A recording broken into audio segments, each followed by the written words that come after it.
May the words of my mouth and the meditations of our hearts and minds be acceptable in your sight, O God, our rock and redeemer.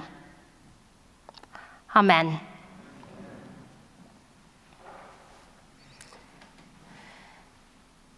Sometimes it is just harder to pay attention. Like when in the morning I'm rousing my 2 kids out of bed, getting everyone dressed, making breakfast, packing lunches. As we leave the house, I go through my mental checklist. Shoes, check. Jackets, check. Gloves, check. And usually I'm missing one thing, and then I have to go back into the house to retrieve it. One morning this week, after I filled my 6-year-old son's backpack and had checked it off my list, Henry kept going back to his backpack, unzipping it, and pulling out what I had placed inside. At first, I asked him politely, "Henry, can you please pack your bag? We have to leave in a couple minutes." Second time, "Henry, please pack your bag." Third time, "Henry, your bag." I must admit I was getting frustrated at this point, so I took a deep breath and I asked, "Henry, why is it that you keep unpacking your bag?" "Mom, Ben brought his pet frog to class. They are so cool. Did you know that frogs have been on Earth for more than 200 million years? And they can see really well in the dark? And did you know their tongues are 1/3 of their body length?"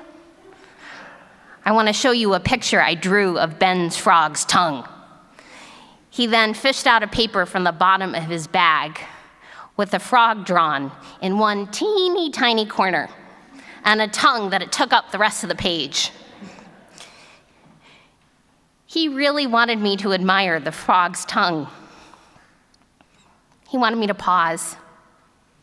He wanted me to pay attention, which I did for a moment. And then we piled into the car with Henry reciting more cool frog facts all the way to school. That experience reminded me of a well-known haiku written by Japanese poet Basho. An old, silent pond. Into the pond, a frog jumps. Splash. Silence again. Its subject matter could not be more mundane. Its language more commonplace. Basho does not provide any commentary on this happenstance. He just writes what he observes. I first learned about Basho when Stephanie Paulsell invited the Memorial Church staff to read his book, The Narrow Road to the Deep North and Other Travel Sketches.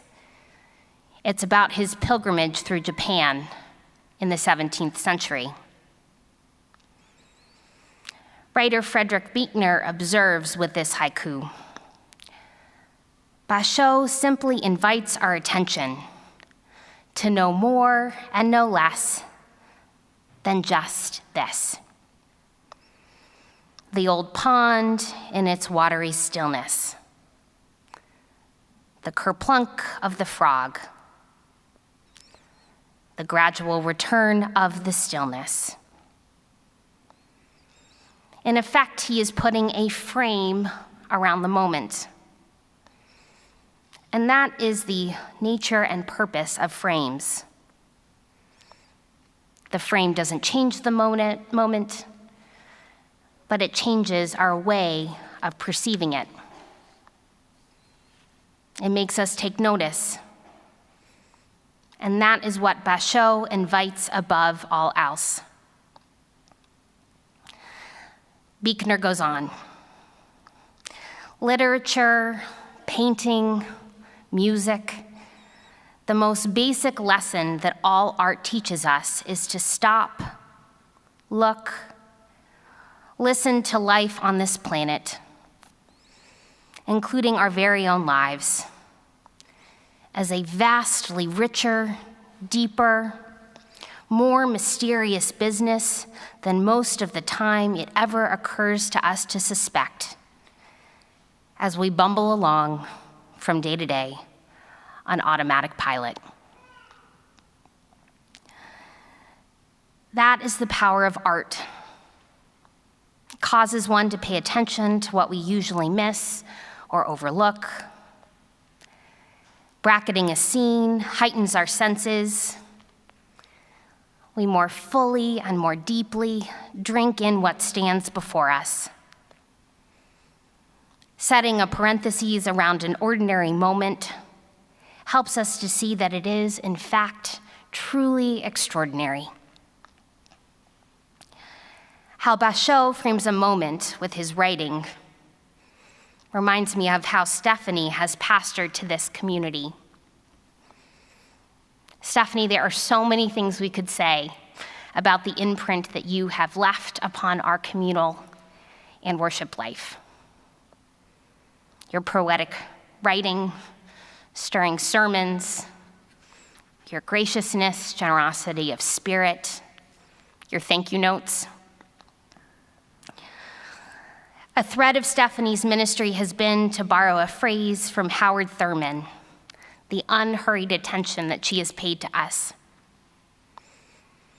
Stephanie has a particular gift of paying attention to those around her and calling forth those gifts that she observes in them. She makes us all better people.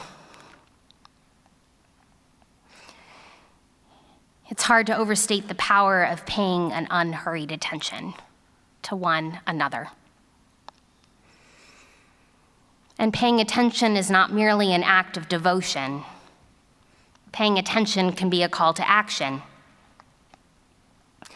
Last week, I attended a tour at the MFA organized by Abby McElroy, our multi-faith engagement fellow, and led by Dr. Nadira Mansour, the inaugural assistant curator of Islamic art for the museum. At one point during the tour, Dr. Mansour invited participants to pair off.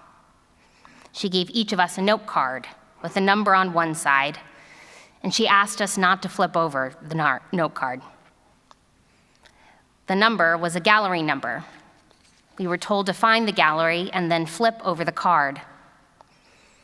My partner and I were brought to the contemporary art wing, and there we found an exhibit called Tender, Loving Care. We flipped our note card over, and there were two questions. What brings you joy? And what brings you pain? The first piece that drew me in was a painting of a living room. A rug surrounded by couches and a TV took up most of the scene. There was a pile of books and papers in the middle of the rug. Two people were having a close conversation in one corner. Someone was looking under a couch. Someone was looking through books on a bookshelf. Someone was recording the scene on a video camera. It reminded me of the beloved, chaotic Thanksgiving meals I have with my extended family. Intimate conversations on the periphery. Mess of the grandchildren in the middle of the room. Someone losing their glasses in the flurry of activity. Someone documenting every moment. Someone trying to escape the commotion by hibernating in a book. The painting felt warm, cozy, familiar. I went on to peruse the rest of the exhibit and later returned to this piece to learn its title. The painting was Repetitious Insecurity by Mariam Seyfejou. Intrigued, I went on to read the painting's description. Come to find out, this was a depiction of a house raid by government agents in Iran, a common occurrence for members of the Baha'i faith in that country. These raids often end in violence, imprisonment, and sometimes execution. Seyfeju communicates with family members in Iran via WhatsApp to verify every detail she paints. They are a record of their lived experience. She's careful that her paintings are accurate portrayals of what they have endured, while also being careful that her paintings won't cause further harm to her subjects. Seyfeju's own family members have been imprisoned,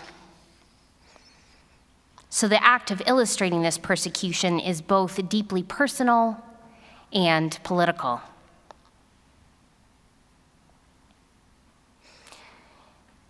In our oversaturated world, where our attention is being diverted in a million different directions, we are distracted from seeing what we really need to see, what God calls us to see. It can be an act of defiance and love to stop, take a breath, breathe more closely, maintain eye contact, put a frame around moments. And sometimes our seeing is hindered by our preconceptions. We assume that we know what we are seeing before we truly see. In our gospel lesson, Pilate looks at Jesus and asks somewhat incredulously, "Are you the king of the Judeans?" After all, Pilate has seen kings before, and they never looked like this. He was used to seeing kings wield conventional symbols and means of power. They ruled from a position of dominance. So who is this untutored Judean, dressed like a common person, without any symbols of earthly power? He certainly doesn't look like a king. Pilate and the crowds who call for Jesus' death are victims of their own assumptions.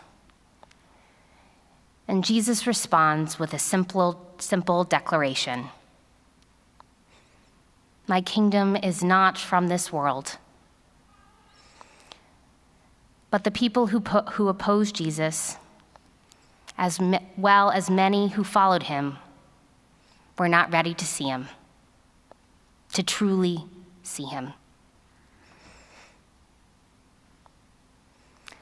Finding God in surprising places sometimes comes unbidden, like a flash out of the blue, whether we are paying attention or not. More often, however, it requires slowing down, putting aside our assumptions, being attentive. Paying attention can itself seem like a mundane thing, but it can be a holy act. Philosopher Simone Weil put it this way: